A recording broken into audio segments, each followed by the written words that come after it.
तो क्राउड के favourite pearly 10 और थिन्ना उनके सामने है ऑफ कोर्स मत्सुयामा शिडा, जो ऑफ कोर्स आपको दिख ही रहे होंगे। इनके मैचेस के बारे में डिस्कशंस करने से पहले जो भी मैं बता रहा हूँ वो चीज़ ये है कि ये मेरे ओपिनियंस है, जो चीज़ मैंने नोटिस की है वो चीज़ है। मैं ये बिल्कुल भी नहीं बोल रहा हूँ ये उनकी स्ट्रैटेजीज या फिर ये गेम होगी। तो शुरुआत जो दो चीज़ें मैं बेसिक वुमेंस डबल्स के बारे में बहुत ही ज़्यादा अलग ही रहता हूँ, वो चीज़ के बारे में डिस्कशन ज़्यादा नहीं करता क्योंकि पता नहीं लोग बहुत ज़्यादा टची हो जाता है ये कैटेगरी के रिलेटेड, और उतनी ज़्यादा मैं देखता भी नहीं हूँ क्योंकि मुझे वो इंट्रिगिंग ये मेरे ओपिनियन है अभी कि मुझे उस लेवल पे मज़ा नहीं आता है। ऑफ कोर्स कुछ प्लेयर्स हैं जैसे चेन जी है, धैन है, पर्ली 10 थिन्ना है, मत्सुयामा शिडा, ऐसी कुछ प्लेयर्स हैं जिनकी मैचेस मैं भाई दूसरे मैन सिंगल्स के प्लेयर्स की मैचेस साइड में रख के इनकी मैचेस देखता हूँ क्योंकि मुझे इंटरेस्टिंग लगती है बहुत ज़्यादा भाई, मुझे मज़ा आता है ये मैचेस देखने में। But majority of the matches जो होती है ना कि क्वार्टर्स या फिर सेमीज़ तक मैं नहीं देखता हूँ। चांसेस हैं कि जब ऐसे टॉप क्लास के प्लेयर्स जैसे 10 थिन्ना है, मत्सुयामा शिडा, ऐसे प्लेयर्स एक दूसरे के सामने आ जाए तब मैं देखता हूँ। ऑफकोर्स मुझे बहुत मज़ा आती है वो वाली मैचेस देखने में। शुरुआत कर देंगे पर्ली 10 और थिन्ना से। तो इनकी कौन सी चीज़ें हैं बेसिक जो भाई उनको एक अलग बना देती है। ऑफकोर्स सोशल मीडिया पे जाके देखो यार, इनके भाई इतने ज़्यादा फ़ैन क्लब्स और ये सारी चीज़ें। फ़ैन क्लब्स के बारे में डिस्कशंस तो बाद में करेंगे, किसी और दिन करेंगे। बट एक चीज़ जो इनकी गेम प्ले के बारे में मुझे पर्टिकुलरली बहुत ही ज़्यादा पसंद है वो ये है कि इनकी ऑफ कोर्ट है ना उतनी ही ज़्यादा बॉन्डिंग है जितनी ऑन कोर्ट है। देखो क्या होता है, दो प्लेयर्स जो मतलब डबल्स खेल रहे हैं तो मैं एक्सपीरियंस से ये चीज़ बता सकता हूँ कि अगर वो दोनों दोस्त नहीं हैं या फिर एज अ प्रोफेशनल भी खेल रहे हैं ना तो चांसेस बहुत ज़्यादा है कि अगर उनका ऑफ कोर्ट उतना ज़्यादा कोऑर्डिनेशन नहीं बनता है ना तो आपको इन कोर्ट दिख जाएगी वो चीज़ कि ऑफ कोर्ट वो जितने बढ़िया होंगे ना एक दूसरे के साथ वो चीज़ आपको कोर्ट में दिख जाती है प्रॉपर तरीके से। बट आपने जितने भी मैचेस जिसके अंदर देखी होगी ना कि दो पेयर है कि एक क्या ही कर रहा है दूसरा कुछ अलग ही कर रहा है, समझ जाओ ये दोनों पेयर के बीच में कुछ ना कुछ तो वो चीज़ें हुई है कि वो कंटिन्यू एक टॉप लेवल पे जा रहे थे और एकदम से उनकी गेम प्ले नीचे चली गई। तो यहीं पे आते हैं पर्ली 10 और इनकी ऑफ कोर्ट फ्रेंडशिप और ये सारी चीज़ें बहुत ही बढ़िया इनकी कोऑर्डिनेशन, वही चीज़ रिफ्लेक्ट होती है इनकी कोर्ट में जब वो मैचेस खेलते हैं बहुत ही बढ़िया तरीके से। शायद ये लोग बहुत मतलब बचपन में थे तब से एक दूसरे के साथ खेल रहे हैं तो वो चीज़ एक बॉन्ड की तरह काम करती है।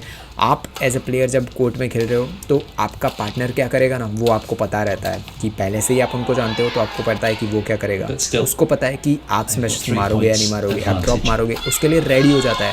आपका सबकॉन्शियस माइंड होता है वो रेडी हो जाता है कि आपका पार्टनर जो पीछे खेल रहा है या फिर आगे कुछ भी खेल रहा है वो स्मैश मारेगा, ड्रॉप मारेगा। तो अगर स्मैश मार रहा है तो आप डिफेंड के लिए रेडी हो जाओगे, अगर वो ड्रॉप मार रहा है वो मारे उससे पहले ही आप रेडी हो जाते हो। ये चीज़ कोऑर्डिनेशन के बारे में हुई। तो पर्ली 10 और थिन्ना का कोऑर्डिनेशन नेक्स्ट लेवल मुझे बहुत ही ज़्यादा पसंद है।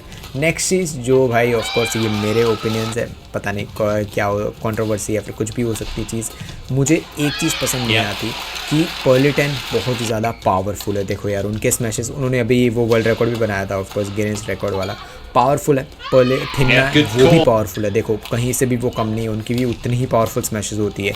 बट स्टिल मैंने बहुत बार ऐसा देखा है कि वो रिलीज़ बहुत लंबी करती हैं, टॉसेस मारते रहते हैं, ड्रॉप्स मारते रहते हैं, बहुत लंबी रिलीज़ करते हैं। चांसेस होते हैं कि वो फिनिश कर सकते हैं उस रिलीज को ड्रॉप्स मार के या फिर कुछ अलग टाइप की चीज़ें करके।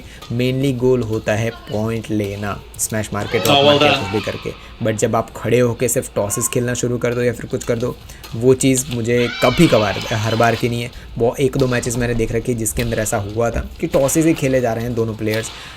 वो चीज़ मुझे बिल्कुल भी थोड़ी बहुत पसंद नहीं आती कि यार आप खेल रहे हो वर्ल्ड का सबसे फास्टेस्ट स्पोर्ट खेल रहे हो, उसको अगर आपको स्लोअर बनाना है तो वो चीज़ तो भाई एक्सेप्टेबल बिल्कुल भी नहीं होने वाली।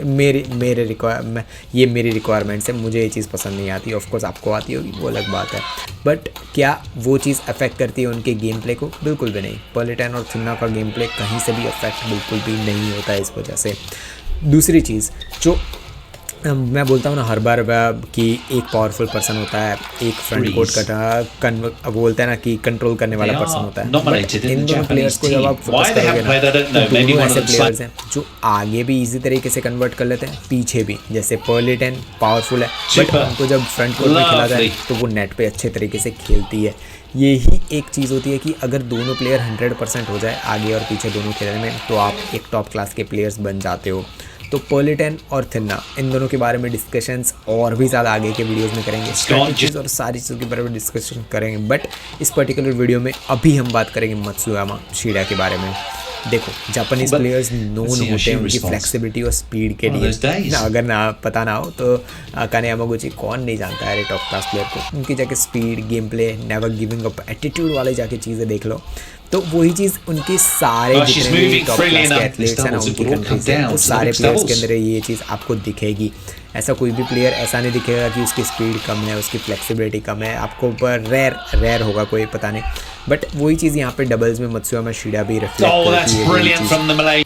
उनका पावर है, उनके पास ऑफ कोर्स अच्छा खासा पावर है। दोनों प्लेयर आगे पीछे अच्छे तरीके से पावरफुल गेम प्ले खेलती है। बट कौन सी चीज़ है जो दूसरे प्लेयर से उनको बढ़िया मतलब तो आगे के लेवल पे लेके जाती है, वो चीज़ जो मैंने नोटिस की वो ये है कि दोनों को पता है कि जैसे एग्जांपल के लिए शीडा है, अभी उन्होंने सर्व की है। देखो सर एग्जांपल के लिए दिखा देगा हूँ ताकि आइडिया आ जाए। देखो शीडा है यहाँ पे मत्सुयामा यहाँ पे पीछे है, ठीक है। उन्होंने लिफ्ट किया है तुरंत, अब शीडा को पता चल गया है कि पीछे जाना है, ठीक है। अभी कोई भी नहीं बताया, अभी शटल देखो हाफ वे पे शीडा पीछे आ गई, ठीक है। अब देखो यहाँ पे ये कोऑर्डिनेशन की बात कर रहा हूँ मैं। देखो यहाँ पे दोनों के पास चांसेस थे। देखो यहाँ पे सेंटर में आ रहा है, ऑलमोस्ट शटल यहाँ पे आ रहा है। चांसेस थे यहाँ पे कि मत्सुयामा उनको आगे जाना चाहिए और शीडा यहाँ से स्मैश ले, क्योंकि शटल के लिए रेडी सबसे ज़्यादा यहाँ पे शीडा है। देखो वो यहाँ पे आके जंप स्मैश भी लगा सकती है, आपकी आंखें जहाँ पे है वो वहाँ पे जल्दी आप पहुँच सकते हो।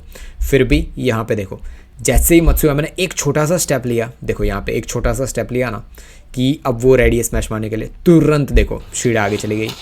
ये कोऑर्डिनेशन की बात कर रहा हूँ मैं, ये मिली सेकंड के कोऑर्डिनेशंस होते हैं। ये रिलीज़ अगर आप पढ़ना शुरू कर दिए टॉप क्लास के प्लेयर के, आपको आइडिया आ जाएगा कि कोऑर्डिनेशन कैसे बनानी है।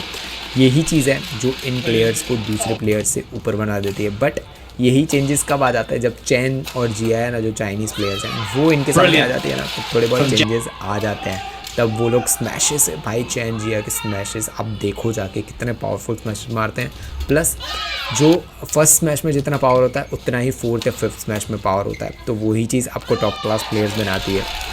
ये छोटी सी एक रियली डिस्कशंस मैंने आपसे की थी।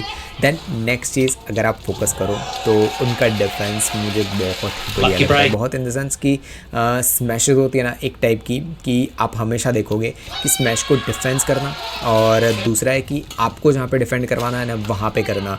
ये बहुत बड़ा डिफरेंस होता है कि सामने वाला स्मैश मार दिया आपने डिफेंड कर दिया, बट आपको कहाँ डिफेंड करना था, नेट के आसपास करना था, बट डिफेंस गया कहाँ पे, सामने वाले के हाथ में गया, तो वो तो कंटिन्यूस अटैक कर ही रहा है, तो इस मैच का कोई मीनिंग नहीं बनता है। यहीं पे अगर आप देखो अटैक मोड दोनों मत्सुयामा शिडा दोनों अटैक मोड में ही रहते हैं हमेशा। देखो यहाँ पे देखो ये कोऑर्डिनेशन की बात कर रहा हूँ। देखो सर्व हुई, देखो मत्सुयामा ने सर्व किया, यहाँ पे ये चीज़ देखो यहाँ पे कोई नहीं बता रहा है। देखो दोनों में से कोई एक दूसरे को बोल भी नहीं रहा है कि यहाँ पे आओ वहाँ पे आओ, मतलब देख भी नहीं रहा है, तुरंत वहाँ पे देखो पर्ली नेट पे देखो कितनी पावरफुल है। यहाँ पे देखो फिनिश होना चाहिए, ठीक है। वही चीज़ बोल रहा हूँ मैं कि दोनों प्लेयर्स ऑलमोस्ट इक्वल है। अगर 100 में से 95 पे है पर्ली 10 थिन्ना लोग, तो 96-97 के आसपास होंगे मत्सुयामा शिडा।